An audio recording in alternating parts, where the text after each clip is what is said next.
jujur dalam segala hal, tidak ada kedustaan. Apa kata Nabi Muhammad SAW? Lazimi, lazimi kejujuran walaupun di depan matamu kehancuran, dan tinggalkan kebohongan walaupun di depan matamu keberhasilan. Dalam hadis yang lain dikatakan, selalulah jujur, karena jujur akan menghasilkan kebaikan, dan kebaikan akan membawa ke surga.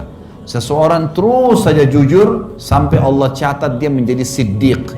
Siddiq itu orang yang bersama dengan nabi-nabi di surga tertinggi. Minan nabiyina was-siddiqina wasyuhada'i was-salihin, gitu kan? Kemudian jauhi dusta, karena dusta akan bawa kepada perbuatan buruk, pelanggaran, dan perbuatan buruk akan bawa ke dalam api neraka. Seseorang terus saja dusta sampai dia dicatat di sisi Allah sebagai pendusta. Jujur teman-teman sekalian, jujur.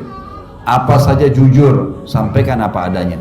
Jujur itu walaupun kita salah, akan mengklirkan masalah pada saat itu. Kita salah nih, kita bilang, oh iya saya salah, saya perbaiki. Selesai, memang pahit, tapi selesai, clear. Daripada kita dusta, besok ditanya dusta lagi, lusa dusta lagi, dusta datangin saudaranya dusta yang lain, dosa dari dosa ke dosa, jadi masalah. Dan sekecil apapun dosa akan ada konsekuensi pembersihan, harus hati-hati. Hati-hati, jangan pernah mengkhayal teman-teman buat dosa lalu tidak dihukum sama Allah, nggak bisa. Ada kucing lewat, kita tendang kucing itu, kita anggap kucing itu tidak akan melawan, nggak bisa. Satu waktu ingat, Tuhan kita dan Tuhan kucing itu sama. Allah akan hukum kita. Tiba-tiba kita jalan, sepatunya baru, jalannya rata, keseleo, kelipat kakinya keseleo, tidak ada sebab, 2 minggu sakit, akibat menendang kucing yang 1 menit tadi. Gitu. Bahaya sekali. Orang berzina 1 jam di hotel, dia pikir tidak ada masalah. Teman-teman sekalian, 1 jam itu demi Allah akan dibalas oleh Allah nanti. Dibalas oleh Allah. Bisa kena penyakit setahun, 2 tahun, gara-gara berzina tadi 1 jam. Harus hati-hati. Jangan dianggap orang buat dosa tidak ada masalah gitu. Jadi harus teman-teman sekalian jujur, clearkan masalah.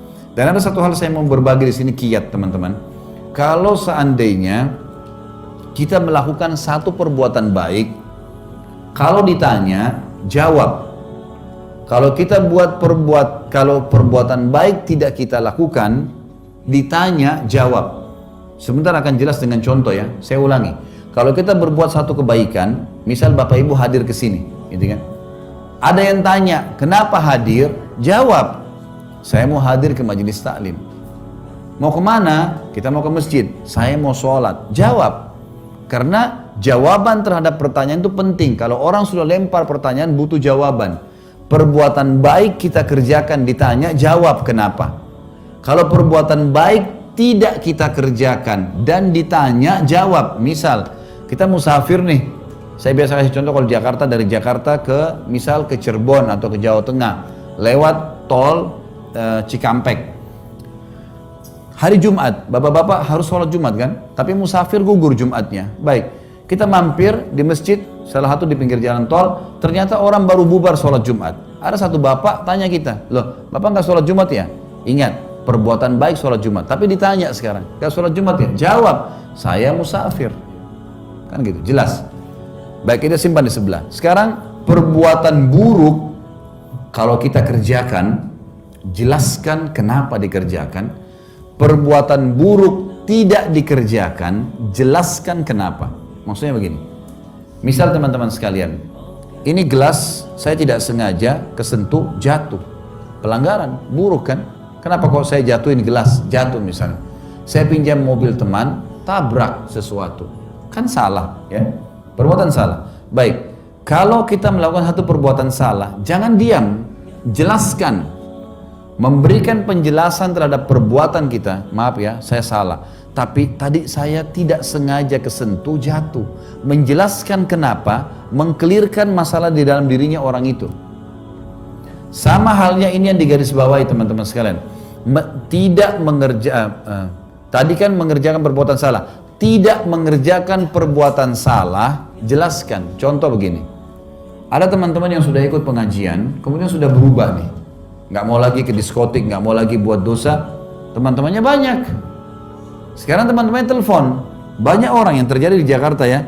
Temannya telepon nih, mau diajak ke diskotik janjian malam minggu. Dia mau angkat serba salah, udah biarin aja deh sampai nggak diangkat. Begitu sudah 3 kali temannya miss call, dia alhamdulillah dia sudah tidak telepon lagi. Jadi kesannya kayak lari. Kan gitu. Kira-kira besok dia telepon lagi nggak? Telepon lagi. Caranya gimana? Angkat telepon itu. Assalamualaikum, waalaikumsalam. Ayo kita ke diskotik yuk. Waduh maaf, saya sudah ikut pengajian sekarang. Setahu saya itu nggak boleh. Nanti jadi begini. Nah kamu sekali-kali hadir pengajian saya. Ya. Insya Allah besok lusa nggak bakal ditelepon tuh. Ya. Tapi sudah clear. Banyak orang enggak kan? Dia sembunyi dari kenyataan itu. Maka harus hati-hati teman-teman sekalian. Jadi difahami poin seperti itu.